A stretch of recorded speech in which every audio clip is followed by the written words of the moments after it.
Assalamualaikum warahmatullahi wabarakatuh. Kali ini penulis mau bahas singkat soal suspensi ya.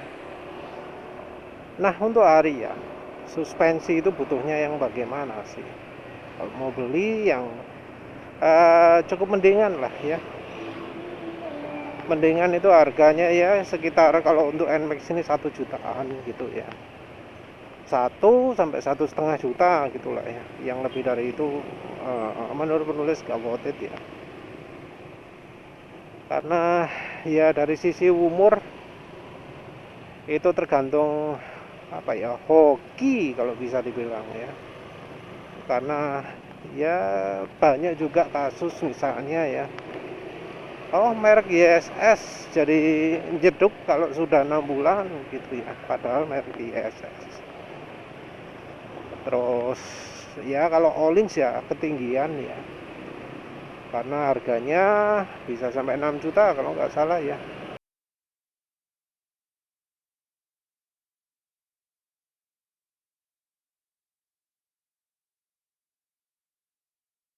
Jadi untuk suspensi ya sebenarnya pilihannya termasuk sedikit ya. Mungkin ada merek RCB, ada Scarlett, ada MotoGP, GP Racing atau apa. Yang jadi masalah itu adalah karena kebanyakan suspensi itu sering over ya. Jadi gak dijajal dewe gitu, dan nggak ada yang namanya menyesuaikan dengan kebutuhan konsumen. Adanya adalah konsumen harus menyesuaikan apa yang ditawarkan oleh pabrikannya, oleh yang jual. Sebuah perilaku yang berbeda dari yang terjadi di barat. Karena kalau di barat yang terjadi itu orang mau beli suspensi ditanyai dulu, ini sampean beratnya berapa? Karena kalau sampean ringan ya tak kasih yang pernya ringan, kalau sampean berat tak kasih yang pernya berat. Jadi sampai level itu. Kalau di sini motornya ini apa yang cocok? Oh ini gitu ya. Apalagi ketika di satu merek itu punya banyak jenis. Jadi orang beli suspensi itu lebih milih jenisnya. Oh mau model apa? Yang warnanya apa? Seperti itu. Jadi orang beli suspensi nggak selalu sesuai dengan kebutuhan. Jadi orang beli suspensi itu kan sebenarnya untuk menambah kenyamanan. Tapi ya yang terjadi biasanya malah jadi nggak nyaman gitu ya dibanding standar. Orang jadi ngomong suspensi aftermarket itu gak enak, lebih enak yang standar. Padahal kalau beli yang pas, walau murah enak pol daripada yang standar. Tapi ya balik lagi itu tergantung dari konsumennya ngerti nggak cari yang pas. Penulis kebetulan pertama beli suspensi merek ISS itu dapat yang oke banget ya, karena pernya pas. Suspensi itu yang paling penting itu dari pernya. Kalau pernya pas, enak banget. Cuma saat beli itu penulis masih belum mengerti bahwa di Honda Beat itu ada stoppernya juga ya. Stopper yang membuat berkendara jadi nggak nyaman. Kalau ISS, penulis pakai ISS DTG ya, saat itu belinya offline harga 500.000, padahal kalau online bisa 250.000. Rp500.000 nyaman banget, puas banget, seperti naik sedan. Tapi karena stoppernya nggak diganjel, kalau disetel terlalu empuk nyentak, entah kenapa jadi jerak jeduk gitu ya. baru nggak terasa jedak-jeduk, kalau disetel agak keras. Padahal cocoknya yang empuk ya, yang setelan paling empuk, tapi karena stopper nggak diganjel saat itu, nggak tahu, jadinya yang nomor 3. Ya wis lah. Tapi ada beberapa hal saat itu yang menulis lihat lebih apa istilahnya, lebih baik, ada peningkatan. Yang pertama adalah jadi nggak mentok lagi lewat polisi tudur, enak. Terus apa mana, motor jadi betul-betul stabil. Terus jadi betul-betul nyaman walau lewat jalan manapun. Rasanya wes kayak naik sedan lah, beneran kayak naik sedan, apalagi pas boncengan. Karena kalau sendirian ya itu tadi, kadang sentakannya bikin nyentaknya gak enak gitu loh. Karena ya lagi-lagi desain Jepang yang nggak sesuai untuk Indonesia.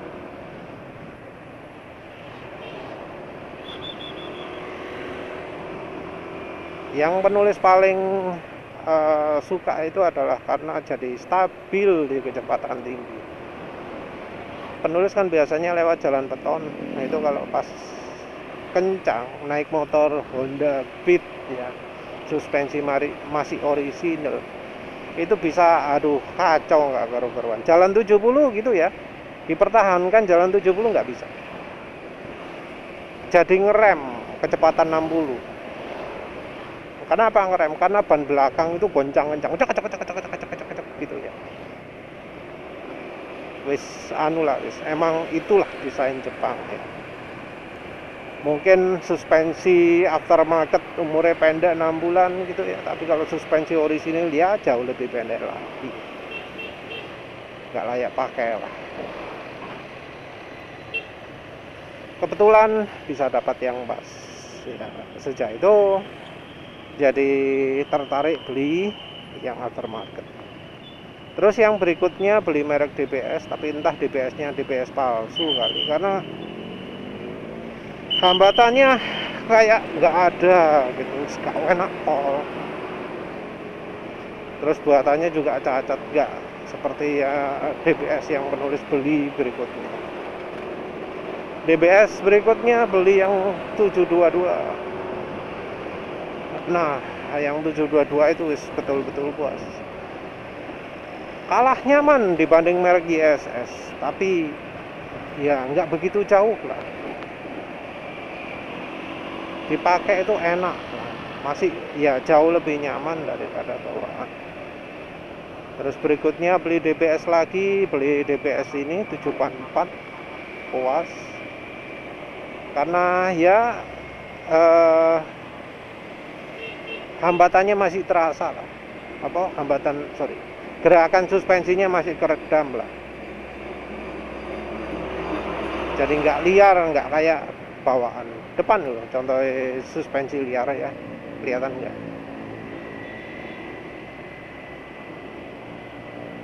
nggak itu suspensi yang sudah ngeselong ya, itu yang harusnya diganti. Kalau dibiarin terus biasanya bikin kocak lampu belakang bisa cepet mati, dan memang kelihatan itu lampu belakangnya mati kan. Itulah efeknya kalau suspensi belakang sudah rusak, lampu belakangnya cepet mati. Beli DBS 744 pas. Terus berikutnya beli DBS 766 yang ternyata nggak bagus ya, karena hambatannya terlalu minim, yang kemudian juga cepat rusak. Entah apa DBS itu yang lebih sip itu yang tabung di atas ya, kalau yang single ya. Kalau yang tanpa tabung tambahan ya entahlah. Jadi ya sama-sama DBS, kadang dapat bagus, kadang dapat jelek, tergantung tipe. Ya ini namanya juga jadi untung-untungan ya. ISS ternyata kebetulan ya dapat yang sip. Seandainya motor penulis itu Vario, mungkin penulis sudah mengeluh karena ya ternyata ukuran suspensi ISS untuk Vario itu terlalu keras. Kalau untuk Vario mestinya ukuran pernya 35 atau 40 itu ya. Yang punya ISS 45, nah, itu terlalu keras.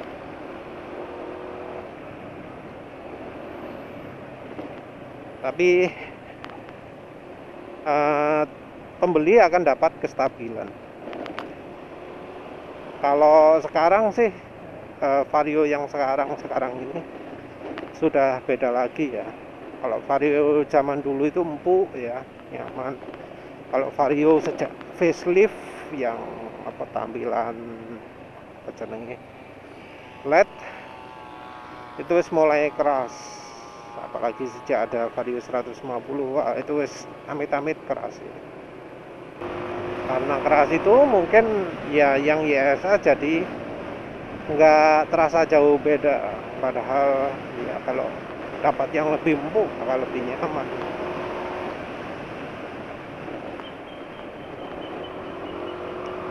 Pilihan merek lain penulis sudah pertimbangkan, misalnya yang murah posisi lali.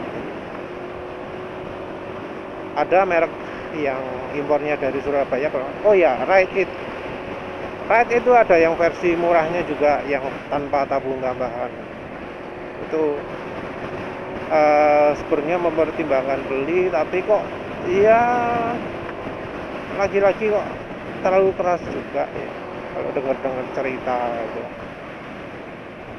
Masalah dari suspensi, kalau pernya sudah terlalu keras gak iso dibuat empuk. Kalau pernya terlalu empuk, nah, masih bisa dibuat keras. Caranya dengan pakai bumper. Jadi kalau beli suspensi yang pernya terlalu empuk, ingin dibuat keras, tinggal dikasih bumper sudah jadi keras. Beres, no problem. Nah makanya itu suspensi DBS populer. Kalau pernah ada yang mengeluh ya, misalnya dipakai boncengan jedok, nah itu karena orangnya makainya langsung. Harusnya kalau pakai suspensi DBS itu dipakai preloadnya. Kalau misalnya mau dipakai boncengan, kalau nggak gitu jedok, mentok, habis, delesep gitu. Harus ditambahi kekuatan pernya. Kekuatan per bisa ditambahi ya kalau tanpa pasang dumper ya pakai preloadnya itu. Tapi penulis lebih suka pasang preload. Terus kalau soal setelan gimana? Ya sebenarnya ya kalau yang buat suspensi itu sudah benar ya, nggak perlu ya nyetel damping lagi, klik itu nggak penting. Sudah sudah wes bawaan itu, karena yang namanya setelan itu harusnya matching dengan kekuatan pernya. Jadi kalau kekuatan pernya nggak matching dengan shock breakernya, mau setelan kayak gimana pun nggak nyaman.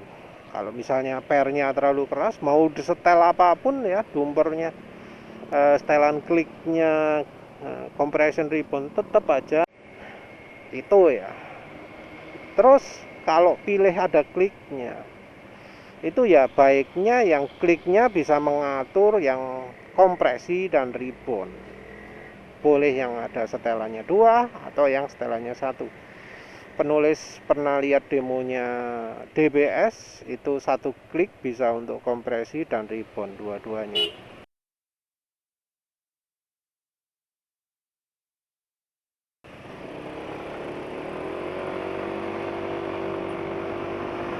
Nah Penulis saya pengennya kalau misalnya yang ada kompresi dan ripon yang DBS 611.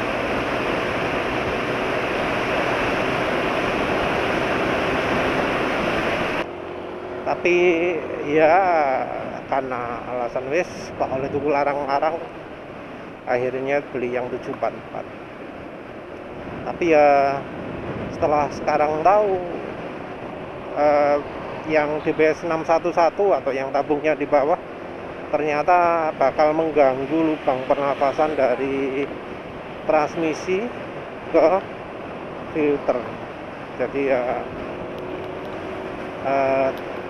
ya syukurlah nggak beli 611 atau 722 ya, yang tabungnya di bawah. Jadi kalau untuk beli NMAX yang tabungnya atas. Tapi entah pakai NMAX tabung atas itu bisa disetel barengan apa jenenge kompresi dan ripone pakai setelan kliknya. Kalau yang apa jenenge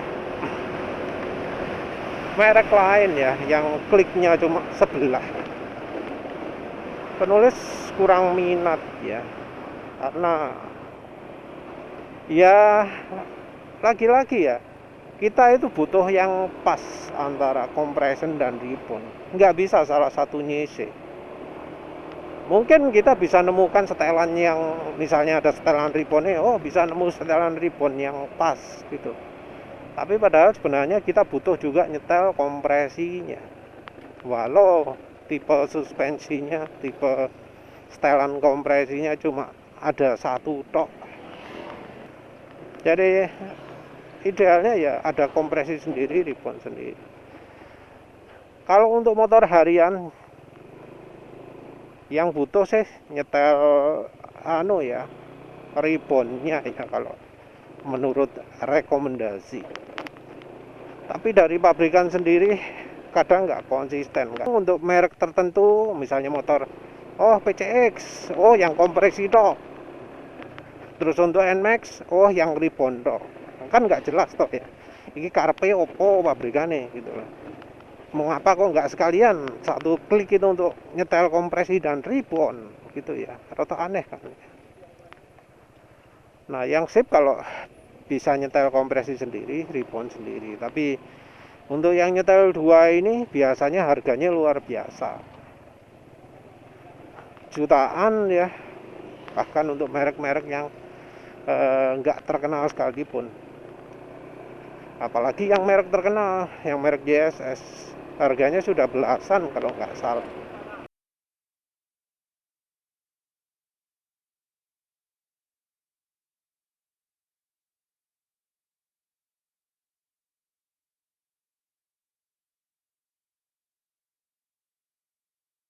Nah untuk setelan ini wes mending yang nggak usah lah, yang nggak usah setelan daripada yang adanya cuma kompresi tok atau ribon tok, karena ya sama saja ya, bisa disetel kompresinya tapi ribonnya nggak pas, bisa disetel ribonnya tapi kompresinya nggak pas. Mending nggak usah dua-duanya. Jadi antara nggak usah dua-duanya atau ada dua-duanya. Lebih sip lagi kalau bisa ada fast dan slow, tapi itu harganya wes iso kayak tuku sepeda motor. Nah kalau yang beli ada tabungnya ya utamakan yang tabungnya fungsi, karena ada yang tabungnya cuma aksesori. Walau ya kalau mereknya Jepang itu ono tabungnya apa gak wis padha eleke ya. Kayak contohnya NMAX ini ya, kan ada tabung itu katanya biar ada hambatannya ya. Tapi coba dah lihat yang motor-motor NMAX, apakah ribone gede? Enggak, ribone lemah. Kompresinya gede? Enggak, kompresinya lemah. Coba aja motor pendidikan gitu ya, tekan ke bawah dilepas cus gitu ya. Tapi jangan motor baru ya, kalau motor yang masih di dealer sih normal. Motor yang minim kepake 200 km lah, itu sudah kelihatan cacat desainnya suspensi merek Jepang ya. Jadi liaten ya apa iku anune ayunane lah, ayunan belakang. Motor pendidikan setang suruh minta pegangkan teman, diteken anunya pegangan tangan yang belakang itu lepas. Kalau suspensinya bener balik gak cepet, ono set gitu, ada lambatnya gak langsung cetung gitu ya, terus mantul-mantul. Ya caranya menguji suspensi aftermarket juga begitu. Ini tentu ngujinya cuma nguji yang ribbonnya saja. Yang kompresi ngertinya ya dari kalau misal nerjang polisi tidur itu mentale sepiro. Kalau kompresi ini besar ya mentale banyak. Kalau kecil ya mentale kecil. Kalau yang kayak bawaan pabrikan Jepang gak ono mentale sama sekali. Jadi kalau yang pabrikan Jepang itu emang desain untuk nerjang polisi tidur sesekali. Tapi kalau yang jejer-jejer, nah wis gak cocok lah. Ya wis lah itu aja. Tapi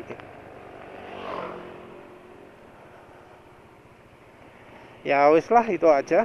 Jadi ya beli suspensi itu gampang-gampang susah.